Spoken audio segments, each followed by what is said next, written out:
Bien, pues buenas noches. Vamos a iniciar con el tema de hoy que se titula, como ven, la imaginación como poder y la fantasía como enfermedad.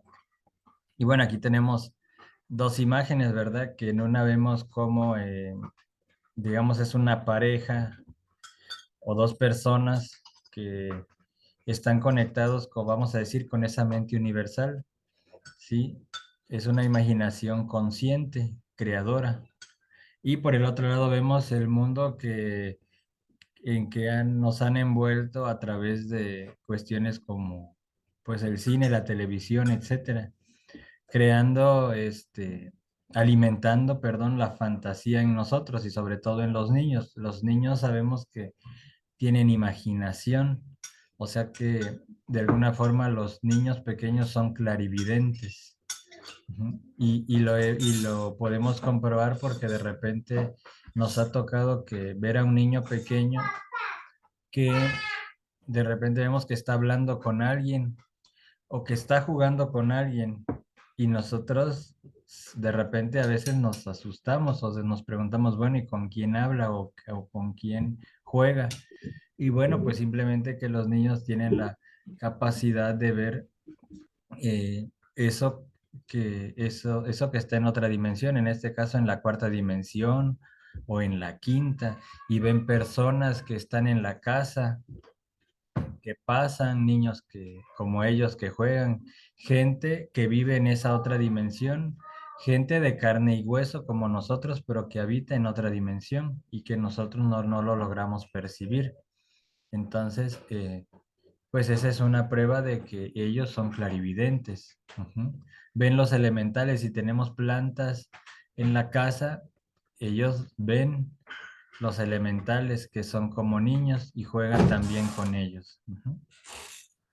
Y, y desafortunadamente, decía, les están alimentando la fantasía con todos estos dibujos animados y, y creando héroes de ficción, de fantasía, que no son reales, como los que vemos de los Avengers, de Marvel, etcétera. Todos esos héroes, entre comillas, que pues que sabemos que pertenecen a la fantasía. No les hablan del verdadero héroe que vino, por ejemplo, a salvar al mundo, a dar el mensaje de salvación.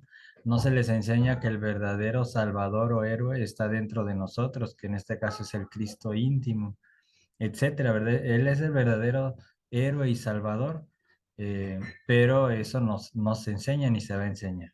Siempre alimentando, pues, la fantasía.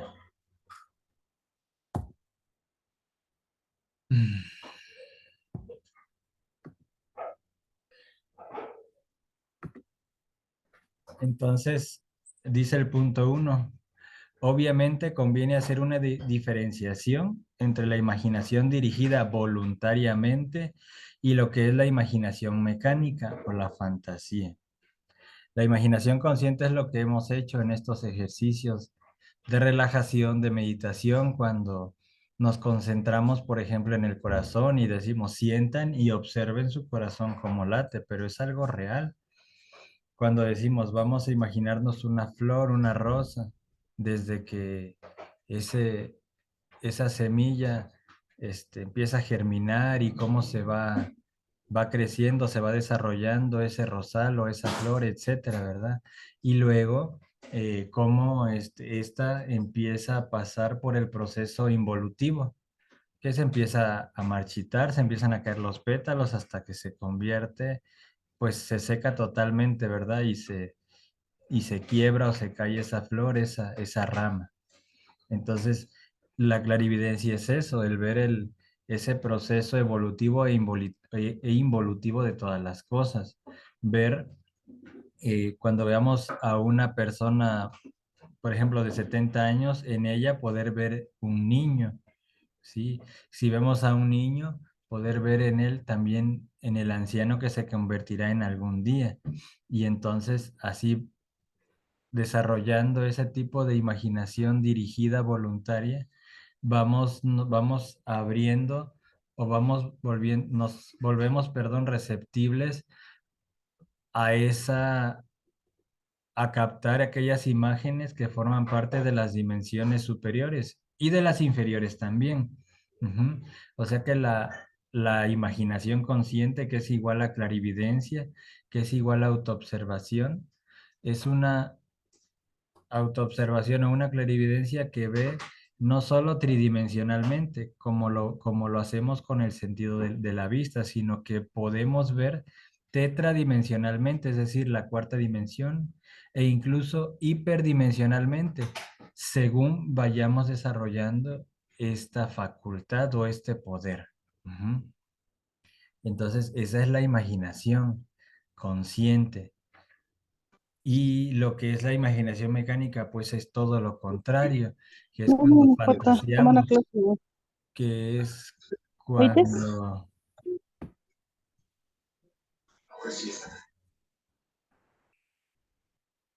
como tal, como cuando fantaseamos, como comentábamos apenas hace poco, apenas pues ya decimos, ya viene el buen fin, ¿verdad? Pues ya está casi a la vuelta de la esquina, o más cerca, ¿no? Y ya decimos, depende, ¿no? A algunos les adelanta el aguinaldo y ya está uno pensando. Ya están buscando en ofertas en internet o en algún centro comercial para ver en qué se va a gastar el famoso Buen Fin. Entonces empieza a fantasear porque todavía no es algo real. ¿Por qué? Porque todavía no tiene pues, el dinero en la mano. Y si nos vamos más allá, aunque suene un poquito feo, ni siquiera sabemos si ese día vamos a estar vivos, como para decir que para de aquí al Buen Fin vamos a ir a comprar y etcétera, ¿verdad? Entonces eso es parte de la fantasía. Ujú. O de la imaginación mecánica, que obviamente es del yo, sí, esta imaginación mecánica. Y vamos a ir hablando más respecto a para diferenciar estas dos, la imaginación de la fantasía. Ujú. Entonces, como vemos, los niños quieren ser como estos personajes que vemos en la parte inferior. Quieren ser Hulk o quieren ser este, ¿cómo se llama El Capitán América o Iron Man, Spider-Man, ¿sí? Les compra uno el traje, la ropa para que se vean como ellos, etcétera. Ujú. Pero en ningún momento un niño dice, pues me gustaría ser como Dios, me gustaría sacrificarme como Él, me gustaría hacer actos de bondad como Él, predicar el mensaje de salvación, pues no lo dice. ¿Por qué? Porque no es lo que se les enseña. Ujú. Obviamente crecen o crecemos todos alejados de todo esto. Ujú.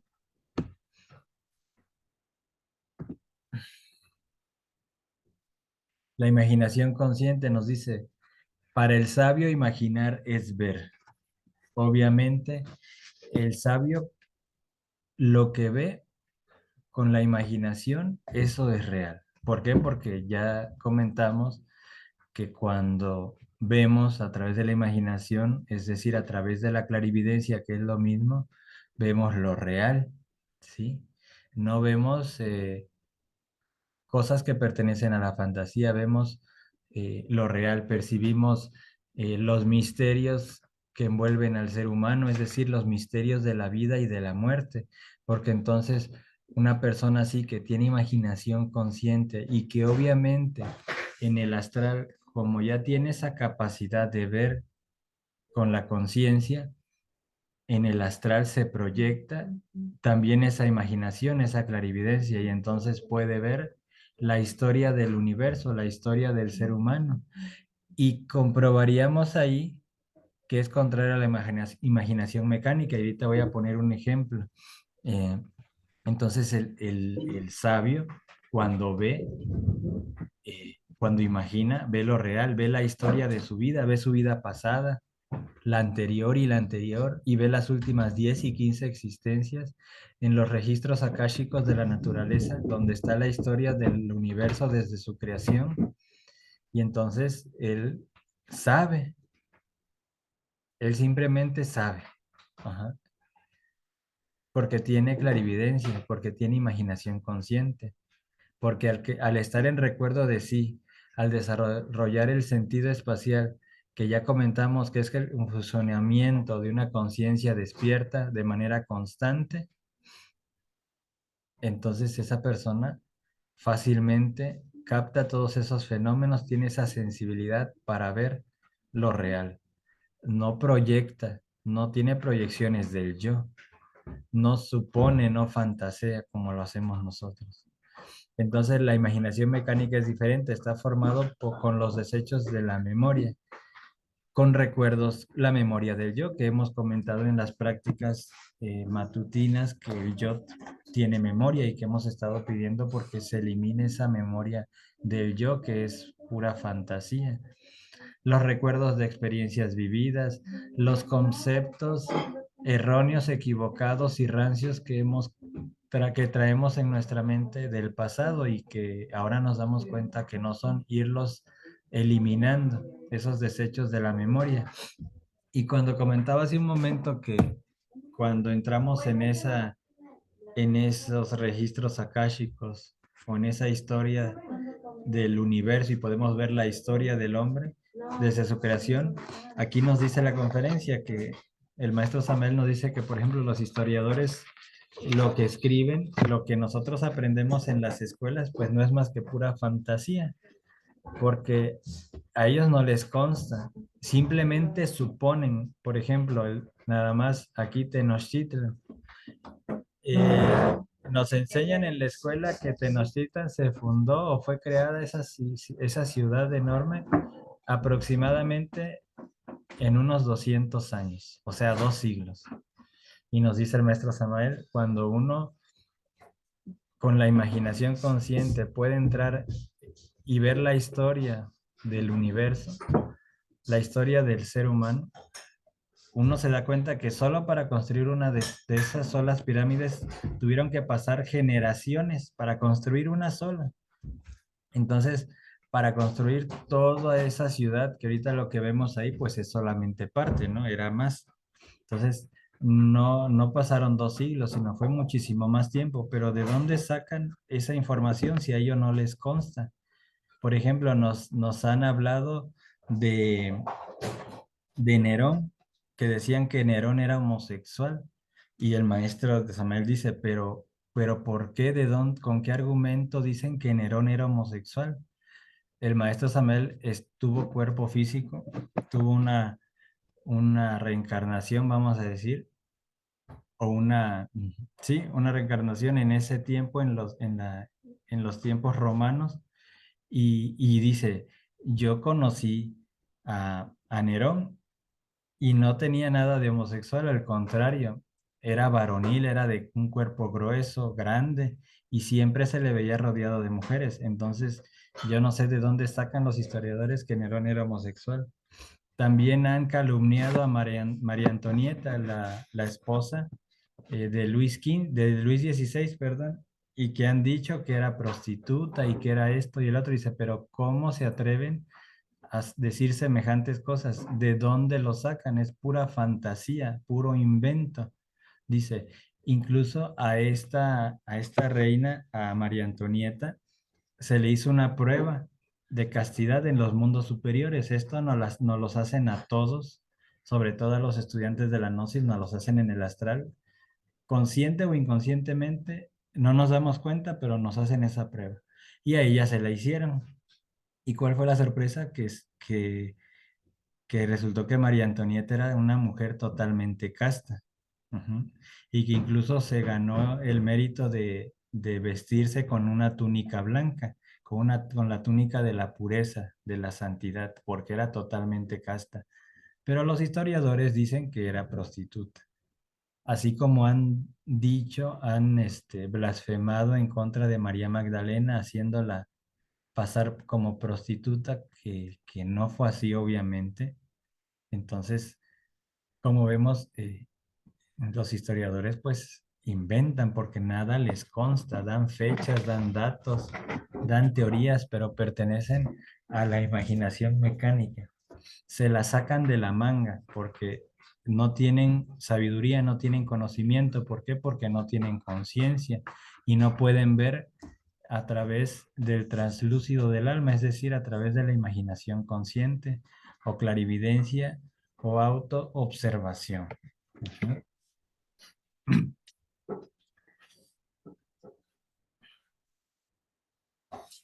Y hay otra forma de que podemos comprobar de la imaginación mecánica, que por ejemplo es eh,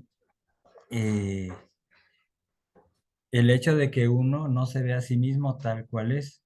Tenemos un autoconcepto, tenemos una fantasía de nosotros mismos y pocos son las personas que tienen el valor de atreverse a mirar hacia adentro y ver lo real, porque tampoco no es tan fácil. Primero es una imaginación o una autoobservación de cierta manera mecánica, ¿sí? Que la mente observa a la mente o que un yo observa a otro yo, porque por eso no tomamos conciencia de cómo se manifiesta el yo, cuál es su centro de gravedad, con qué otros defectos se relaciona, qué daño hace hacia afuera, qué daño hace hacia adentro, etcétera. Nos cuesta trabajo porque la imaginación o la autoobservación la tenemos un poco limitada, pero la hemos ido trabajando, ¿no? Eso es lo importante. Pero entonces tenemos un autoconcepto, entonces uno es, siempre hemos dicho, buena persona. Por ejemplo, también nos comenta aquí, ¿qué pasaría si a una dama que se ve en el espejo y se siente hermosa y se maquilla y se pone sus pestañas y se hace no sé qué en el cabello, si a esa persona se le dijera que realmente es horrible, que es horrenda, pues obviamente esa persona no nos, aparte de que se iba a sentir ofendida, lo iba a negar rotundamente, porque el autoconcepto que tienes de sí misma es hermosa, que es bella, pero ella solamente ve la apariencia, solamente alcanza a percibir con una vista tridimensional, no tiene una visión tetradimensional o hiperdimensional. Entonces no se puede ver tal cual es. Si se pudiera ver tal cual es, se espantaría, porque realmente que uno cuando se ve a sí mismo con la autoobservación, uno mismo se da miedo, uno se asusta, uno se espanta. Y por eso es que muchas personas salen huyendo cuando se ven a sí mismas. Ujú. Entonces, pero eso es lo que realmente nos quita ese autoconcepto o nos va alejando de la fantasía, el poder ver lo real.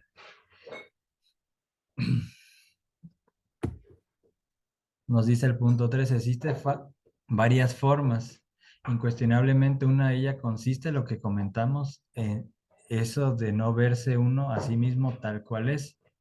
Pocos son los que tienen el valor de verse a sí mismos en su crudo realismo y aquí nos muestran, bueno, aquí hay una imagen que esto es real. Hay personas que no aceptan, no quieren aceptar que ya tienen cierta edad y se siguen viendo ellos siguen creyendo, incluso se siguen vistiendo como jóvenes de 20, 25 años, ujú, cuando ya tienen a lo mejor pues 60 o más, ¿no?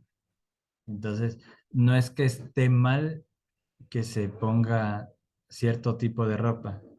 El detalle es que es, es, él tiene un autoconcepto equivocado, erróneo de sí mismo, que pertenece a la fantasía y que perdón, alimentando a diferentes yoes. ¿Quién, quién ve cuando se ve al espejo? ¿Quién está viendo?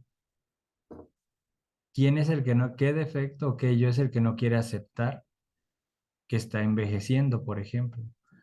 ¿Qué defecto será? Pues no lo sabemos. Puede tener relación con la vanidad, puede tener relación eh, con, con el narcisismo, con el orgullo. Ujú. Entonces, distíngase bien entre la memoria mecánica y la memoria del trabajo esotérico gnóstico. La memoria mecánica lo lleva a uno a conclusiones erróneas. Ujú. La memoria mecánica tiene que ver con todo lo que estamos hablando, pero voy a poner otro ejemplo, que tiene que ver con los recuerdos del pasado, con la memoria del yo.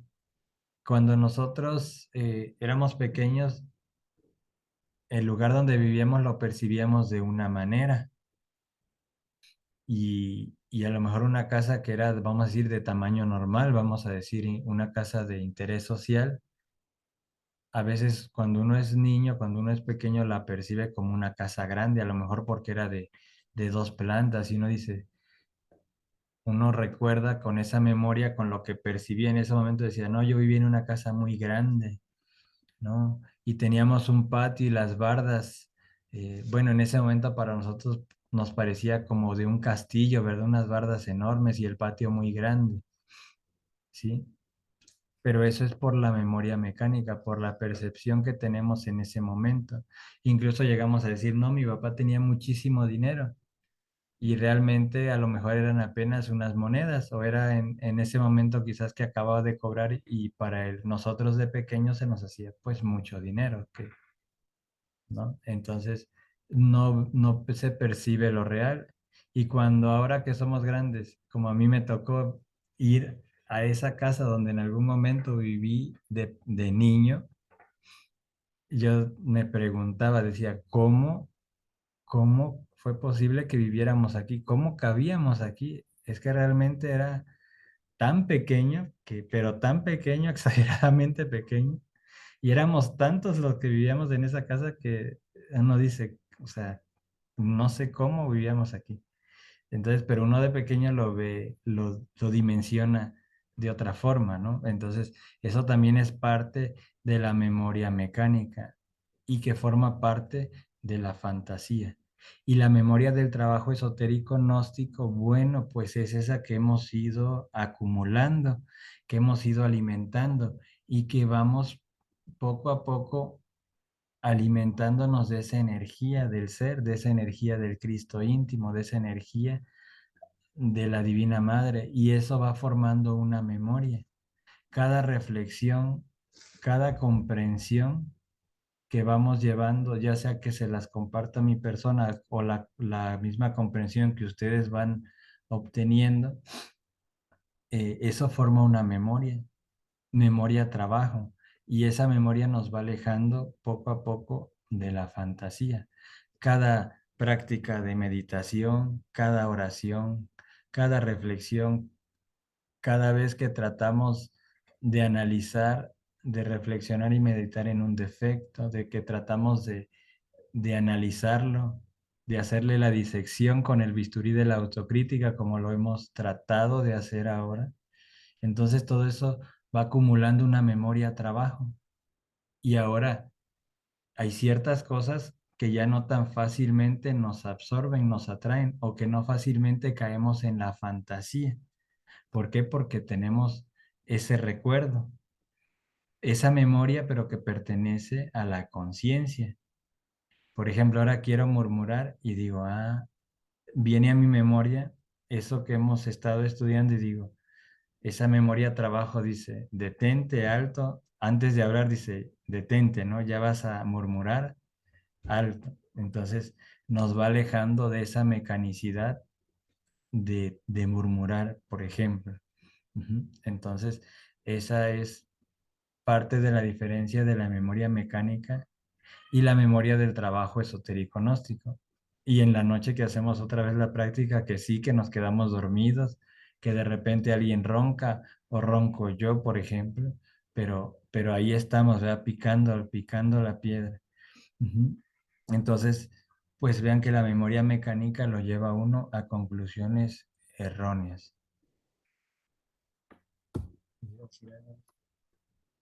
Mm, ¿Cómo controlar pues la fantasía? Pues no hay sino un modo de controlarla y es mediante la memoria trabajo, es decir, con las prácticas. Cuando vocalizamos los chakras, pues activamos esos centros energéticos con la ayuda de la Divina Madre, los hace girar de forma positiva y eso va generando un equilibrio en nuestros centros, ¿sí? Entonces, eso también nos ayuda o forma parte de la memoria trabajo. Ujú.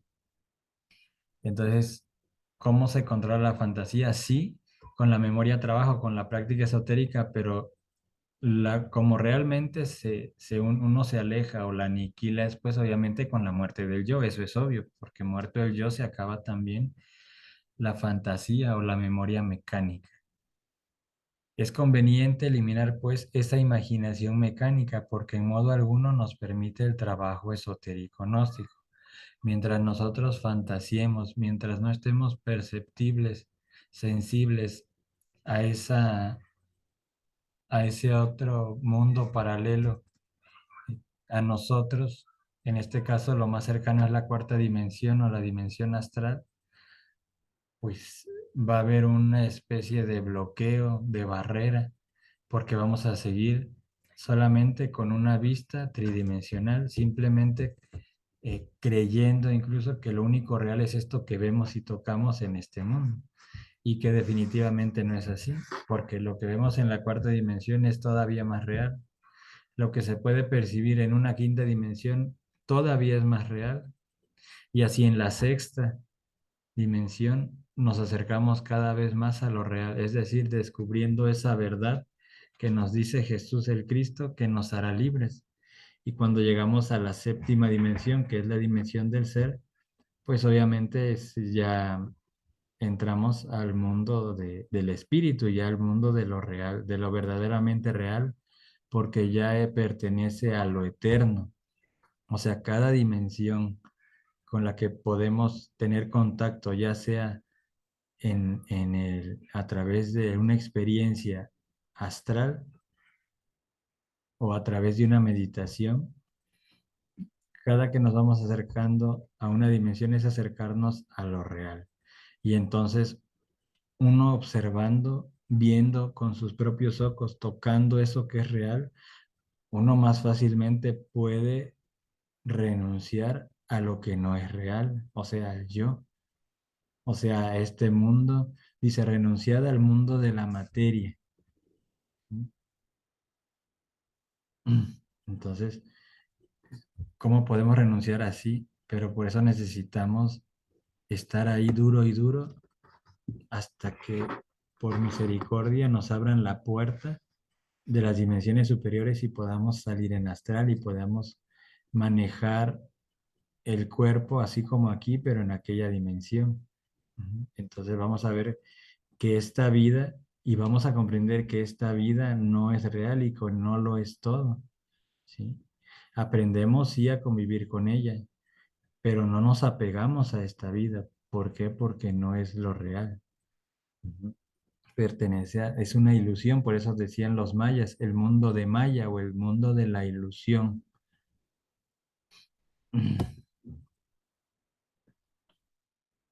Obviamente el yo fantasía eclipsa al ser. Si yo estoy vibrando en la fantasía, ¿cómo voy a percibir algún mensaje, a escuchar un mensaje del ser? Pues es imposible, porque lo mantiene uno fascinado en sí mismo. Entonces yo soy el mejor empleado, yo soy el mejor dando conferencias, y yo soy el mejor eh, dando prácticas y yo soy el que más me sacrifico y yo, o sea, siempre ese concepto ilusorio y falso de sí mismo. Ujú. Que yo soy etcétera, ¿no? Lo que queramos, lo que quiera que queramos, somos los mejores o nos sentimos los mejores. En las amas de casa, ¿no? Pues nadie cocina como yo, nadie hace los chilaquiles como yo, y ahí se andan peleando a ver quién lo hace más rico, ¿verdad? Y quién tiene la mejor receta. Pues eso es el mundo de la fantasía. Al ser, ¿qué le importa si cocinas, por así decirlo? ¿Qué le importa si quién cocina mejor? Al ser le importaría quién ama mejor. ¿Quién de ustedes verdaderamente sabe amar? ¿Quién de ustedes siente compasión? ¿Quién de ustedes es empático con el dolor de sus semejantes? Eso sí que le interesa al ser, pero no quién cocina más rico o quién tiene la mejor receta.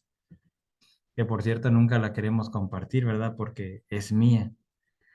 Y bueno, pues eso es muy fantasioso, porque no nos pertenece, porque no la creamos nosotros. Entonces, por poner un ejemplo. Entonces, en lo que no es real, que lo deja uno descubrir al ser, pues. O sea que cada vez nos sumergimos más en el mundo de la fantasía. pero como afortunadamente estamos tratando de hacer estas prácticas que sí son constantes, que sí requieren, como ven, un esfuerzo, un sacrificio, pero obviamente con paciencia poseeréis vuestras almas. Así que seguimos. El arma secreta del yo es la fantasía. Esto ya lo habíamos comentado cuando hablamos de algún otro tema por ahí, creo que de la autoobservación o de esencia, ego y personalidad, si no me equivoco. Hablábamos de que el arma secreta del yo es la fantasía. ¿Por qué? Ya vimos por qué, por lo que dice aquí, que nos aleja como tal del ser.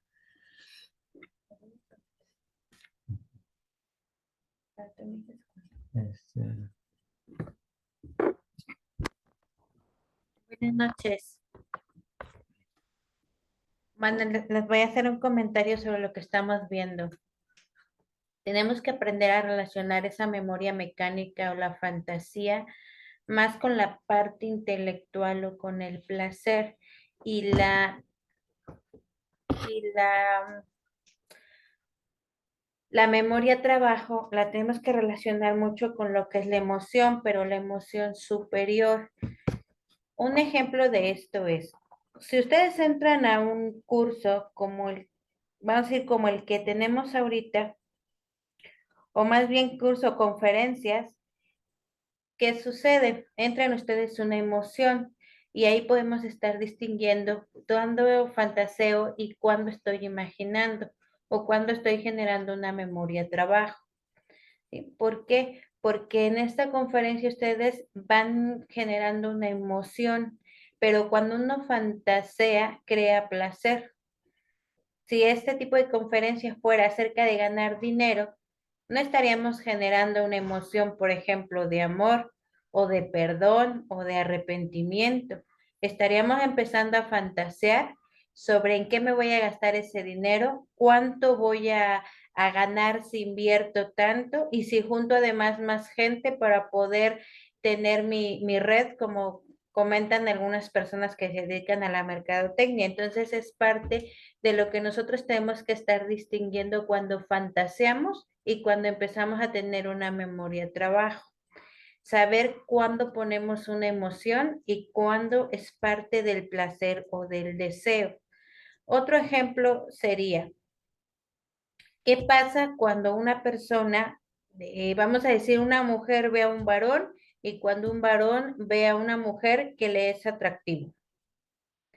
Si empieza con la fantasía o con la memoria mecánica, va a empezar a generar imágenes en su mente que le va a traer placer, porque se va a acordar de que se siente un beso, una caricia o demás cosas, ¿no? Lo voy a dejar hasta beso y caricia para no fantasear.